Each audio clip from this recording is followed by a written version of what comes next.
Bonjour à tous et bienvenue dans cette nouvelle vidéo. Aujourd'hui, je vais vous parler de la résine dans le sport de haut niveau. Donc en fait, la résine, c'est utilisé dans beaucoup de domaines de l'industrie et très récemment dans le domaine naval, dans les bateaux. Et donc là, je vous montre un peu, je sais pas si vous connaissez cette compétition, ça s'appelle l'American Cup, l'America Cup. Et en fait, c'est la Formule 1 des mers. Vraiment, là on retrouve les meilleures équipes d'ingénieurs, les meilleurs navigateurs pour faire avancer la technologie des bateaux. L'American Cup, elle existe depuis 1870, donc c'est une coupe très connue, qui a principalement été faite aux États-Unis, mais depuis 30-40 ans, il y a des équipes internationales qui se développent. Il y a même une équipe française qui participe, et là ces 10-15 dernières années, dans le milieu nautique, il y a eu l'arrivée des foils.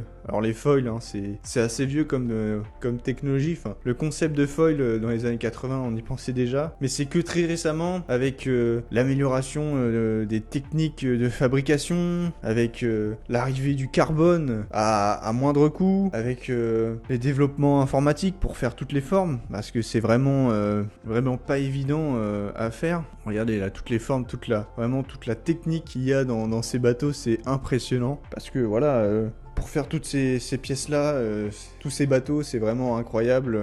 Toute la technologie qu'il y a, c'est franchement magnifique de voir tout ça.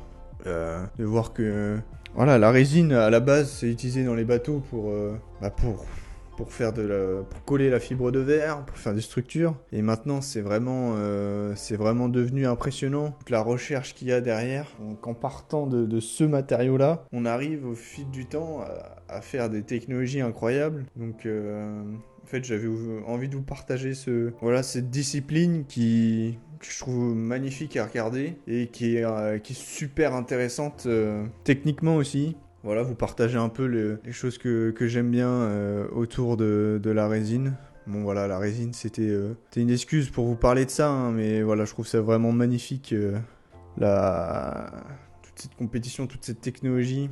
Donc là c'est des pièces en carbone, donc on n'utilise plus de résine pour faire ce système-là.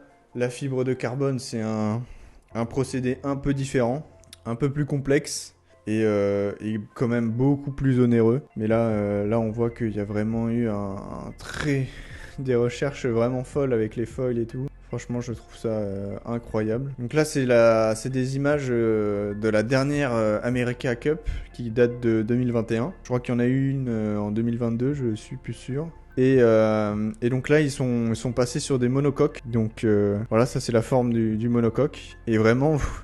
Les bateaux volent et ça c'est franchement incroyable de se rendre compte que ça c'est sur l'eau quoi, c'est un bateau à la base et en fait c'est marrant parce que ça rejoint vraiment plein de domaines comme l'aéronautique, comme tout ce qui est autour de la Formule 1. Les bateaux c'est vraiment les sports de vitesse, mécanique, c'est vraiment le même, j'ai envie de dire, le même délire, c'est l'aérodynamisme qui fait tout. Moi je suis passionné aussi de Formule 1, etc. Bon, je suis pas trop dans le monde de l'aviation, mais les bateaux, j'ai toujours fait du bateau et tout, et moi je trouve ça impressionnant, tous ces foils, toute cette technologie derrière qui se développe, donc j'avais envie de vous partager ça aussi dans cette vidéo. Et vraiment c'est majestueux à regarder je trouve. Vraiment l'America Cup c'est incroyable. En 2017 et en 2013, ils avaient déjà commencé à avoir des foils et c'était sur des catamarans, donc des bicoques. Et là, on avait des foils verticaux qui sortaient de l'eau aussi. Et c'était super intéressant à regarder, franchement, de les voir partir comme ça, se soulever et voler littéralement. J'ai pas eu la chance de faire du foil pour le coup, mais ça sera avec plaisir que j'aimerais bien essayer une fois de faire du foil bateau comme ça. Je sais que maintenant ça se développe pas mal avec les surfs, etc. Et les paddles, enfin les grandes planches comme ça. Mais vraiment le foil c'est incroyable. Et tout ça sans les résines, ça serait pas possible quoi. Même si là c'est du carbone, mais il y a beaucoup de pièces qui sont faites en résine. Donc là je vais vous montrer un petit extrait d'une vidéo YouTube. Je vous mettrai le lien en description de ce youtubeur qui a fait une vidéo super intéressante où il explique comment en fait il il utilise sa résine pour la fibre de verre. Donc là en fait il va poser sa fibre de verre, là c'est une fibre de verre qui est pas tissée, donc c'est juste la fibre de verre qui est unidirectionnelle. Et donc là en fait il va venir la plaquer sur son bois, donc souvent c'est du contreplaqué. Là il a fait une structure en contreplaqué, et il va venir en fait la renforcer et avec donc cette fibre de verre. Donc là il a fait son mélange durcisseur résine juste avant, puis il va venir passer un coup de pinceau sur la résine. Alors le but c'est que sur la fibre pardon, donc le but c'est qu'en fait la fibre devienne translucide. Vous voyez là elle est blanche, le but c'est de mettre assez de résine, enfin on va mettre de la résine, le but là on commence à voir qu'elle commence à être translucide. Donc là ça veut dire qu'on a mis assez de résine pour qu'elle tienne et qu'elle colle, et que ça se fixe correctement. Donc voilà, donc là il le fait au pinceau, on peut le faire au rouleau. Là c'est plus simple au pinceau parce que c'est une résine, c'est une fibre qui est pas tissée, mais vous pouvez avoir la fibre en rouleau vraiment tissée et comme un tissu en fait.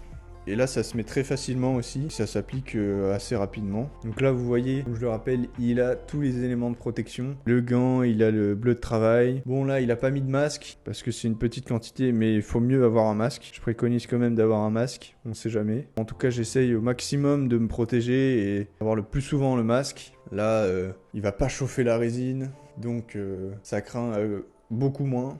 Parce que c'est surtout lorsqu'on va chauffer la résine.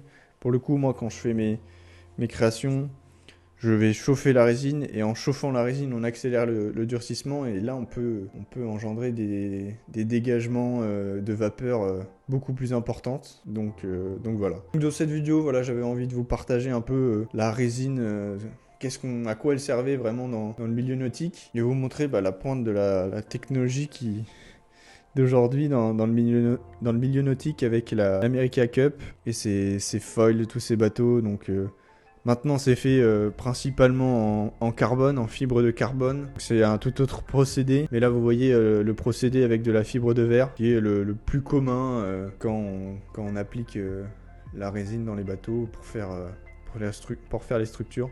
Donc il faut se dire qu'il y a des bateaux qui sont entièrement réalisés en fibre de verre. Et si vous voulez voir d'autres contenus sur la résine, abonnez-vous.